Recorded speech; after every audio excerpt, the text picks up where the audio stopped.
नमस्कार शेतकरी मित्रांनो, आपल्या सगळ्यांचं शेतकरी अपडेट या चॅनलवरती स्वागत आहे.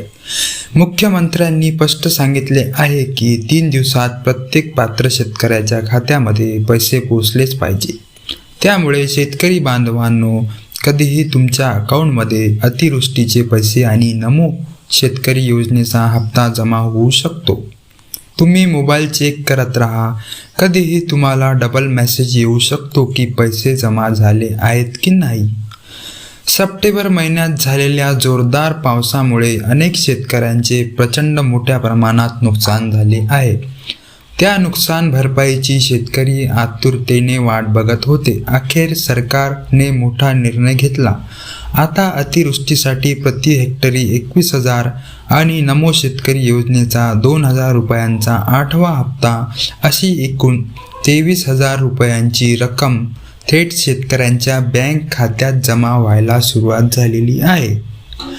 महाराष्ट्रात एकूण 36 जिल्हे आहेत. त्यापैकी पहिल्या टप्प्यात 15 जिल्ह्यांना पैसे जमा होतील. उद्या 11 जिल्ह्यांना आणि परवा उरलेल्या 10 जिल्ह्यांना, म्हणजेच पुढील 3 दिवसात राज्यातील सर्व 36 जिल्ह्यांमध्ये पात्र शेतकऱ्यांना ही मदत DBTच्या माध्यमातून थेट त्यांच्या बँक खात्यात जमा होणार आहे. आता नेमकं कुणाला पैसे मिळणार असा प्रश्न पडला असेल तर आजच्या पहिल्या टप्प्यात ज्या 15 जिल्ह्यांचा समावेश करण्यात आलेला आहे त्या जिल्ह्यांमध्ये प्रत्येक पात्र शेतकऱ्यांच्या खात्यात आज 21,000 रुपये अतिवृष्टीचे आणि नमोचे 2,000 रुपये जमा करण्याचे थेट आदेश मुख्यमंत्र्यांनी दिलेले आहेत. गेल्या काही दिवसांपासून सोशल मीडियावर खूप अफवा पसरल्या होत्या. सगळेजण म्हणत होते आज पैसे येणार, काही म्हणत होते उद्या पैसे जमा होणार, अशा वेगवेगळ्या अफवा फिरत होत्या. त्यामुळे सगळे शेतकरी गोंधळात पडले होते. खरी माहिती शेतकऱ्यांपर्यंत पोहोचत नव्हती. आता या पार्श्वभूमीवर कृषी विभागाने थेट सांगितले आहे की अशा खोट्या संदेशावर अजिबात विश्वास ठेवू नका. सरकार जेव्हा अधिकृत निर्णय घेऊन GR काढते तेव्हा शेतकऱ्यांच्या खात्यात पैसे जमा होतात. त्यामुळे फक्त सरकारकडून येणाऱ्या अधिकृत माहितीकडेच लक्ष द्या. आता महत्त्वाची गोष्ट म्हणजे आज सरकारने पहिल्या टप्प्यात 15 जिल्ह्यांची यादी जाहीर केली. या जिल्ह्यांमध्ये पात्र शेतकऱ्यांच्या खात्यात अतिवृष्टीचे 21,000 रुपये आणि नमोचे 2,000 रुपये असा 23,000 रुपयांचा हप्ता जमा होणार आहे. त्यामुळे ज्यांना आज पैसे येतील अशी अपेक्षा आहे त्यांनी आपला जिल्हा या 15 जिल्ह्यांमध्ये येतो का हे एकदा तपासून घ्यायला हवं. पण इथे एक महत्त्वाचा मुद्दा आहे जो प्रत्येक शेतकऱ्यांनी समजून घ्यायला हवा. राज्यातील सर्व 36 जिल्ह्यांची माहिती तपासल्यानंतर सरकारला असे 10 जिल्हे सापडले ज्या जिल्ह्यांमध्ये शेतकऱ्यांना यावेळेस 1 रुपया सुद्धा जमा होणार नाही. या जिल्ह्यांमध्ये नमो शेतकरी योजनेचा हप्ता असो की अतिवृष्टीची मदत काहीही दिले जाणार नाही. सप्टेंबरमध्ये नुकसान झालं असलं तरी सुद्धा त्यांच्या खात्यात पैसे जमा होणार नाही असे मुख्यमंत्र्यांनी स्पष्ट आणि थेट सांगून दिले आहे. हे 10 जिल्हे अपात्र का ठरवण्यात आले याचं कारण सुद्धा त्यांनी सांगितलेलं आहे. शेतकऱ्यांच्या 2 स्वतंत्र याद्या तयार करण्यात आलेल्या आहेत. एक यादी या 10 जिल्ह्यातील अपात्र शेतकऱ्यांची आहे आणि दुसरी यादी उरलेल्या जिल्ह्यांमधील पात्र शेतकऱ्यांची आहे.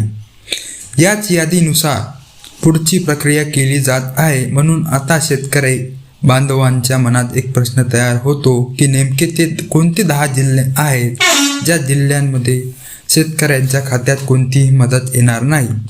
सरकारने त्यांना अपात्र का ठरवलेला आहे आणि त्यांना पैसे का दिले जाणार नाहीत.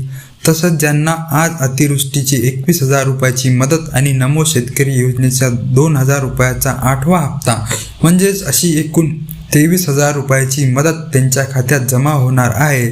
त्यांनी सरकारने ठरवलेल्या पात्रतेच्या अटी नीट समजून घेणे अत्यंत गरजेचे आहे. कारण या अटी पूर्ण करणाऱ्या शेतकऱ्यांना अशी रक्कम थेट त्यांच्या खात्यात जमा होणार आहे. आणि शेतकरी बांधवांनो, आजच्या दिवशी ज्या 15 जिल्ह्यांपासून पैशाचा पहिला टप्पा सुरू होईल त्या जिल्ह्याची संपूर्ण यादी आपण पाहणार आहोत. ही कोणतीही अफवा नाही तर स्वतः मुख्यमंत्री देवेंद्र फडणवीस यांनी दिलेली माहिती आहे. मागच्या 20 दिवसापासून सरकार अतिवृष्टीचे 21,000 रुपये, नमो शेतकरी योजनेचे 2,000 रुपये देण्याचा निर्णय घेतला होता. पण तेवढ्यात निवडणुकीची आचारसंहिता लागू झाली. आचारसंहिता असताना कोणत्याही योजनेचे पैसे थेट खात्यात टाकता येत नाहीत. आता हे तुम्हाला तर माहीतच आहे. म्हणून त्या काळात एकाही शेतकऱ्याच्या खात्यात पैसे जमा झाले नव्हते. आता मतदान पूर्ण झालेलं आहे आणि सरकारने लगेचच पैशाचे वितरण सुरू केले आहे. पुढील काही दिवसात टप्प्याटप्प्याने पात्र शेतकऱ्यांच्या खात्यात रक्कम जमा करण्यात येईल. आता सगळ्यात महत्त्वाचा मुद्दा म्हणजे हे पैसे कोणत्या नियमानुसार दिले जाणार आहेत. यावेळी सरकारने खूपच कडक भूमिका घेतली आहे. मुख्यमंत्री फडणवीस यांनी स्पष्टपणे सांगितलेले आहे की सरकारने ठरवलेल्या 4 महत्त्वाच्या अटी ज्या शेतकऱ्यांनी पूर्ण केल्या आहेत त्यांनाच पहिल्या टप्प्यात डीबीटीच्या माध्यमातून पैसे मिळतील आणि जे 10 जिल्हे अपात्र ठरलेले आहेत त्यांना 1 रुपया सुद्धा दिला जाणार नाही.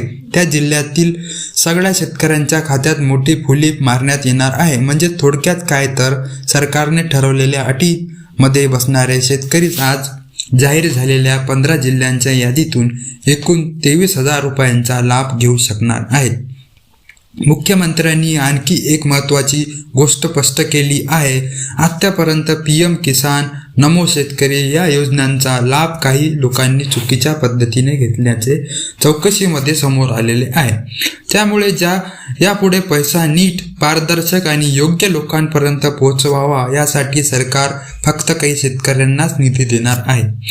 त्यामुळे आज ज्या 15 जिल्ह्यांमधील पहिला टप्पा सुरू झाला आहे त्या जिल्ह्यांमधील शेतकरी जर सरकारच्या नियमामध्ये बसत असतील तर त्या खात्यात अतिवृष्टीचे 21,000 रुपये, नमोचे 2,000 रुपये असे एकूण 23,000 रुपये जमा होतील. उगाचच सगळ्यांच्या खात्यात पैसे येणार नाहीत हे तुम्ही पक्का लक्षात ठेवा.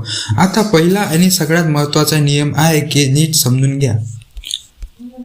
ज्या शेतकऱ्यांच्या खात्यात 22 नोव्हेंबर रोजी पीएम किसान योजनेचा 2,000 रुपयाचा हप्ता जमा झाला तर त्यांचीच नावे अतिवृष्टीची मदत आणि नमो योजनेसाठी बँकांकडे सरकारकडून पाठवण्यात आली. या मागचं कारण सुद्धा अगदी सोपं आहे. PM किसानचा हप्ता देताना सरकारने प्रत्येक अर्जाची एकदम डिटेलमध्ये तपासणी केली. त्यामुळे जे शेतकरी खरंच गरीब आणि गरजू आहेत त्यांनाच 2,000 रुपये मिळाले. त्यामुळे आता अतिवृष्टीची मदत आणि नमो योजनेचा हप्ता देताना सुद्धा ते शेतकरी पहिल्यांदा पात्र ठरले गेले आहेत. म्हणजे जर 22 नोव्हेंबरला तुमच्या खात्यात PM किसानचे 2,000 रुपये आले असतील तरच आज पहिल्या टप्प्यातील 15 जिल्ह्यांमध्ये मिळालेले एकूण 21,000 अतिवृष्टी आणि 2,000 नमोचा हप्ता तुमच्या खात्यात थेट डीबीटीच्या माध्यमातून जमा केला जाईल. आणि ज्यांच्या खात्यात PM किसानचा हप्ता आला नाही त्यांना आजच्या दिवशी पैसे भेटणारच नाही. हे सरकारने अगदी स्पष्टपणे सांगितलेलं आहे. आता नेमके ते 15 जिल्हे कोणते आहेत ज्यांची नावे बँकांकडे पाठवण्यात आले आपण थोड्याच वेळात पाहणार आहोत. पण त्याआधी दुसरा नियम समजून घेणे तुमच्यासाठी गरजेचे आहे. कारण या नियमामुळे तब्बल 18 लाख शेतकरी अपात्र ठरले आहेत. नेमकं असं काय झालं हे जाणून घेणं तुमच्यासाठी सगळ्यात महत्त्वाचं आहे. तर शेतकरी बांधवांनो, दुसरा नियम थेट KYC संबंधित आहे. अनेकांना वाटत आपली KYC झालेली आहे पण ती अशा पद्धतीने झाली आहे. इथे फार महत्त्वाचं आहे. सरकारच्या तपासणीत असं लक्षात आलेलं आहे की अनेक शेतकऱ्यांची KYC चुकीच्या पद्धतीने पूर्ण झालेली आहे आणि याच कारणामुळे आता त्यांचे दोन्ही हप्ते थांबणार आहेत. मागच्या वेळी PM किसान योजनेत KYCची तपासणी इतक्या काटेकोर झालेली नव्हती. त्यामुळे अनेक शेतकऱ्यांना हप्ता मिळाला पण बँक रेकॉर्डमध्ये KYC चूक असेल तर यावेळी तुमचे पैसे थेट पेंडिंगमध्ये अडकू शकतात. म्हणजे सरकारकडून निधी सुटलेला असला तरी तुमचं खातं क्रेडिट होईल याची काही गॅरंटी नाही. म्हणून सरकारने आता स्पष्टपणे सांगितलेलं आहे की कोणती KYC योग्य मानली जाईल आणि कोणती चुकीची. योग्य आणि अपडेट KYC असेल तर तुमच्या खात्यात पैसे सहज जमा होतील, नाहीतर निधी सोडला गेला तरी तो तुमच्यापर्यंत पोहोचणार नाही. आता इथे गोष्ट थांबत नाही. सरकारने आणखी एक तिसरा महत्त्वाचा नियम लागू केलेला आहे.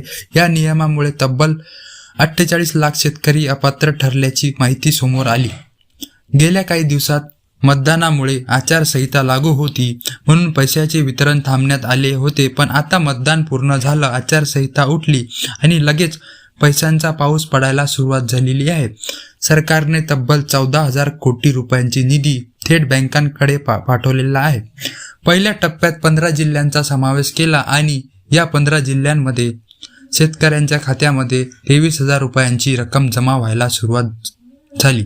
आता या 15 जिल्ह्यांमध्ये एकंदरीत 27 लाख शेतकरी बांधव राहतात. त्यांच्या खात्यामध्ये डीबीटीच्या माध्यमातून पैसे जमा व्हायला सुरुवात झालेली आहे. या ठिकाणी अजून एक मोठा नियम आला जो दुर्लक्षित करून चालणार नाही. या नियमामुळे जवळपास 8 लाख शेतकरी अपात्र ठरण्यात आले आहे. त्यामुळे तुमचं नाव या अपात्र यादीत आहे की नाही हे तपासून घेणे अत्यंत इम्पॉर्टंट आहे. आणि सगळ्यात मोठा प्रश्न असा आहे की कोणते 10 जिल्ह्यांमध्ये सर्वाधिक शेतकरी अपात्र ठरलेले आहे. त्या जिल्ह्याची सविस्तर माहिती सुद्धा आपण पुढे पाहणार आहोत. पण शेतकरी बांधवांनो, सगळ्यात महत्त्वाची गोष्ट म्हणजे आज पहिल्या टप्प्यात 15 जिल्ह्यांमध्ये नेमक्या कोणकोणत्या खात्यात पैसे जमा होणार आहेत याची अधिकृत माहिती कृषी विभागाने दिलेली आहे. आजकाल सोशल मीडियावर खोट्या बातम्यांचा इतका मारा चालू आहे की शेतकऱ्यांना कुणावर विश्वास ठेवायचा आणि कुणावर नाही हे कळेनासे झालेले आहे. म्हणून कुणाला पैसे मिळणार, कुणाला मिळणार नाहीत आणि पैसे अडकले असतील तर त्यामागचे नेमकं कारण काय आहे हे समजून घेणं तुमच्यासाठी गरजेचं आहे. सर्वात आधी आपण त्या 10 जिल्ह्यांची माहिती पाहणार आहोत जिथे आज पहिल्या टप्प्यात एकाही शेतकऱ्यांच्या खात्यात पैसे जमा होणार नाहीत. या जिल्ह्यांमध्ये सध्या काही तांत्रिक अडचणी आहेत. कागदपत्रांच्या तपासणीचे काही प्रश्न तयार झालेले आहेत. त्यामुळे पहिलं वितरण थांबवण्यात आलेले आहे. पण इथे एक गोष्ट लक्षात ठेवा, बिलकुल घाबरायचं नाही आहे, कारण मी तुम्हाला पुढे 2 अशा सोप्या आणि महत्त्वाच्या गोष्टी सांगणार आहेत ज्यामुळे लगेच 10 जिल्ह्यांमध्ये असताना सुद्धा तुमचे पैसे थेट पुढच्या टप्प्यात तुमच्या खात्यात 100% जमा होतील. तर आता पाहूया कोणते ते 10 जिल्हे जिथे आज पहिल्या टप्प्यात 1 रुपया सुद्धा जमा होणार नाही. आता हे जिल्हे आहेत जालना, हिंगोली, परभणी, नांदेड, लातूर, सातारा, रायगड, सिंधुदुर्ग, यवतमाळ आणि वाशिम. या सगळ्या जिल्ह्यामध्ये काही तांत्रिक अडचणी आणि कागदपत्रांच्या तपासणीचे प्रश्न तयार झाले. त्यामुळे पहिलं वितरण थोडंसं लांबणीवर पडलेलं आहे. पण काळजी करू नका, यावर एक उपाय मी तो पुढे सांगणार आहे. त्यामुळे व्हिडिओच्या शेवटपर्यंत तुम्ही नक्की पहा. आता आपण पाहूया आज पहिल्या टप्प्यात कोणते 15 जिल्ह्यांमध्ये पैशाचे वितरण सुरू झालेले आहे. या 15 जिल्ह्यांमध्ये साधारणपणे 135 तालुके पहिल्या टप्प्यासाठी निवडण्यात आले. जर तुमचा तालुका या यादीत असेल तर आज किंवा पुढील काही दिवसात तुमच्या खात्यात पैसे 100% जमा होतील. म्हणून तुम्ही मोबाईलवर नीट लक्ष ठेवा, केव्हाही तुम्हाला पैसे जमा झाल्याचा डबल मेसेज येऊ शकतो. तर शेतकरी बांधवांनो, आता पहिला जिल्हा आहे अकोला जिल्हा. आता लक्षात ठेवा, अकोला जिल्ह्यातील सगळ्यांनाच पैसे मिळणार नाही. काही ठराविक तालुके पहिल्या टप्प्यामध्ये समाविष्ट करण्यात आले आहेत. ते तालुके म्हणजे अकोट, बाळापूर, टाकळी आणि मूर्ती. आणि त्यांची डीबीटी प्रक्रिया आता सुरू झाली आहे. म्हणजेच या भागात शेतकऱ्यांच्या खात्यामध्ये आजच किंवा थोड्या वेळात पैसे जमा होऊ शकतात. पण इथे एक मोठा प्रश्न उभा राहतो, नक्की कोणती केवायसी केली असेल तर पैसे खात्यात जमा होतील, आणि जर चुकीची केवायसी केली असेल तर नेमकं काय होणार. याची सगळ्यात महत्त्वाची आणि अंतिम माहिती मी तुम्हाला पुढच्या भागात सांगणार आहे. त्यामुळे शेवटपर्यंत लक्ष द्या. तर शेतकरी बांधवांनो, आज सगळ्यात जास्त गर्दी कुठे आहे तुम्हाला माहीत आहे का? तर थेट बँकांमध्ये. कारण केवायसी करण्यासाठी शेतकऱ्यांची प्रचंड गर्दी. पण दुर्दैवाची गोष्ट अशी आहे की अनेक जण घाईघाईत किंवा चुकीच्या पद्धतीने केवायसी करत आहेत आणि याच एका चुकीमुळे त्यांचा लाभ थेट अडकतो. पण लक्षात घ्या, योग्य केवायसी कोणती, सरकारने कोणती केवायसी अधिकृतपणे मान्य केली आहे आणि कोणत्या केवायसीवर फुली मारली हे मी पुढे अगदी सोप्या भाषेत सांगणार आहे. आता पुढे पाहूया दुसरा महत्त्वाचा जिल्हा आणि तो आहे विदर्भातील अमरावती जिल्हा. आज पहिल्या टप्प्यात अमरावती जिल्ह्यामधील सर्व तालुक्यांना लाभ भेटणार नाही, तर काही निवडक तालुक्यांचीच निवड झाली सरकारने केली आहे. आता या तालुक्यांमध्ये सगळ्यात पहिला तालुका अचलपूर, त्यांच्यानंतर चांदूर रेल्वे, धामणगाव, मोर्शी आणि वरुड या तालुक्यांमधील शेतकऱ्यांच्या खात्यात थेट 23,000 रुपये एकूण 23,000 रुपये थेट डीबीटीच्या माध्यमातून जमा होतील. त्यानंतर जिल्हा आहे बुलढाणा जिल्हा. या बुलढाणा जिल्ह्यामध्ये सुद्धा सर्व तालुक्यांना लाभ मिळणार नाही, फक्त निवडक तालुक्यांनाच लाभ मिळेल. आता यामध्ये येतात खामगाव, शेगाव, चिखली, देऊळगाव, राजा आणि मेकर. या तालुक्यांमधील शेतकऱ्यांच्या खात्यात आजपासून अतिवृष्टी आणि नमोचा हप्ता जमा होणार आहे. आता अनेक शेतकरी विचारतात आहे की माझा जिल्हा कधी येणार. तर तुम्ही थोडा संयम ठेवा, तुमचा तालुका पुढच्या यादीत असण्याची पूर्ण शक्यता आहे. चला तर मग आता पुढे पाहूया तुमचा जिल्हा पहिल्या टप्प्यात आहे की नाही. आता सुरुवात करू आपण वर्धा जिल्ह्यापासून. आता वर्ध्यामधील अकोली, पांढरेरा, वाशी, वरुड, तिरोडा, आगर आणि पिंपरी या तालुक्यांमधील शेतकऱ्यांना थेट 23,000 रुपयांचा लाभ भेटणार आहे. यानंतर आहे नागपूर जिल्हा. नागपूरमधील कल्याणपूर, खापरखेडा, भंडारा रोड, सोकंती या तालुक्यांच्या पहिल्या टप्प्यात समावेश करण्यात आलेला आहे. या तालुक्यांमधील शेतकऱ्यांच्या खात्यात आजपासून पैसे जमा होऊ लागतील. आता पाहूया भंडारा जिल्हा. आता भंडारामधील तिकोरा, लोणपत, खेडगाव, पाथरपूर आणि शहापूर या तालुक्यांमधील शेतकरी बांधवांना अत्यंत आनंदाची बातमी आहे की त्यांच्या खात्यात 23,000 रुपये सरकायला सुरुवात झालेली आहे. त्यानंतर आहे गोंदिया जिल्हा. आता गोंदिया जिल्ह्यामधील तिरोडा, आमगाव, अर्जुनी मोरगाव, सडक अर्जुनी आणि सालेकेसा या तालुक्यांमधील शेतकरी लाभार्थी ठरणार आहेत. त्यानंतर पुढे आहे चंद्रपूर जिल्हा. आता चंद्रपूर जिल्ह्यामध्ये गणपूर, भंदरगाव, सिल्लड, तिवरा आणि माजलगाव या तालुक्यांमध्ये आज पहिला टप्पा सुरू होणार आहे. त्यानंतर आपला आहे गडचिरोली जिल्हा. गडचिरोलीमधील गोदाम, वणी, धानोरी, दुपड आणि औरंगाबाद या तालुक्यांमधील शेतकऱ्यांना आजच पैसे जमा होतील. त्यानंतर आहे आपला द्राक्षांचा जिल्हा म्हणून ओळखला जाणारा नाशिक जिल्हा. नाशिकमधील निफाड, येवला, सिन्नर, नंदगाव, चांदवड, इगतपुरी आणि दिंडोरी या तालुक्यांमध्ये कुठेही राहत असाल, शेती करत असाल तर तुमच्यासाठी आनंदाची बातमी आहे की तुमच्या खात्यामध्ये 23,000 रुपयाची अकाउंटमध्ये रक्कम जाणार आहे. त्यानंतर नंबर लागतो आपला अहमदनगर जिल्ह्याचा. आता अहमदनगर जिल्ह्यामध्ये पारनेर, नालासोपारा, राहुरी, शिराळा, कर्जत आणि जामखेड या तालुक्यांमधील शेतकऱ्यांना पहिल्या टप्प्यात पैसे जमा होतील. याच्यानंतर आपला खानदेशातला धुळे जिल्हा. धुळ्यामधील साक्री, शेगाव, बऱ्हाणपूर आणि इस्लामपूर या तालुक्यांमध्ये जर तुम्ही राहत असाल तर आजच पैसे तुम्हाला भेटणार आहेत. आता अनेकांना प्रश्न पडतो, हे जिल्हे पहिल्या टप्प्यात का निवडण्यात आले. यावर सरकारने अगदी स्पष्टपणे भूमिका घेतली. या जिल्ह्यामध्ये अतिवृष्टीमुळे सर्वाधिक नुकसान झालेले होते. नुकसान झालेले क्षेत्रफळ, नुकसानाची तीव्रता, आलेले अर्ज आणि पात्रतेची तपासणी या सगळ्या गोष्टीवर अभ्यास करून आज पहिल्या टप्प्यात या जिल्ह्यांना प्राधान्य देण्यात आले. आता सगळ्यात महत्त्वाचा मुद्दा, योग्य केवायसी कोणती. तर शेतकरी बांधवांनो, सध्या मोबाईलवर केवायसी करताना अडचणी येत आहेत. कधी OTP येत नाही, कधी ॲप चालत नाही, तर कधी सिस्टम डाऊन असते. यामुळे अनेकांची केवायसी अर्धवट राहते आणि त्यानंतर पैसे थेट पेंडिंगमध्ये जाऊन अडकतात. म्हणून एक महत्त्वाचा सल्ला, मोबाईलवर सतत प्रयत्न करत बसू नका. स्वतः केवायसी करायच्या भानगडीत पडू नका. CSC केंद्रावर जा किंवा कॅफेमध्ये जा आणि त्या ठिकाणी जाऊन तुम्ही केवायसी पूर्ण करून घ्या. त्यानंतर आहे बँक खाते केवायसी पूर्ण असणं. बँक खात्यातील नाव आधार सोबत जुळते याची सुद्धा या ठिकाणी तपासणी करण्यात येते. त्यानंतर तुमचं आधार कार्ड तुमच्या बँक अकाउंट सोबत लिंक आहे का हे नेट कॅफे मधला व्यक्ती तुम्हाला चेक करून सांगू शकतो. त्यांच्यानंतर NPCI मॅपिंग योग्य झालेले आहे का हे सुद्धा तुम्हाला माहीत होते. ही सगळी प्रक्रिया नीट झाली असेल तरच नमो शेतकरी योजनेचे 2,000 रुपये, अतिवृष्टीचे 21,000 रुपये असे एकूण 23,000 रुपये तुमच्या बँक खात्यामध्ये DBTच्या माध्यमातून जमा होतील. सरकारने स्पष्ट सांगितलेले आहे की योग्य KYC असेल तरच पैसा खात्यामध्ये येईल, नाही तर पेमेंट पेंडिंग पडेल. म्हणून शेतकरी बांधवांनो, जर तुमचा जिल्हा पहिल्या टप्प्यात असेल आणि KYC योग्य पद्धतीने केलेली असेल तर तुमच्या खात्यात कधीही पैसे जमा होऊ शकतात. तुम्हाला अतिवृष्टीचा आणि नमोचा असा डबल मेसेज येऊ शकतो. 23,000 रुपये तुमच्या खात्यात सरकू शकतात.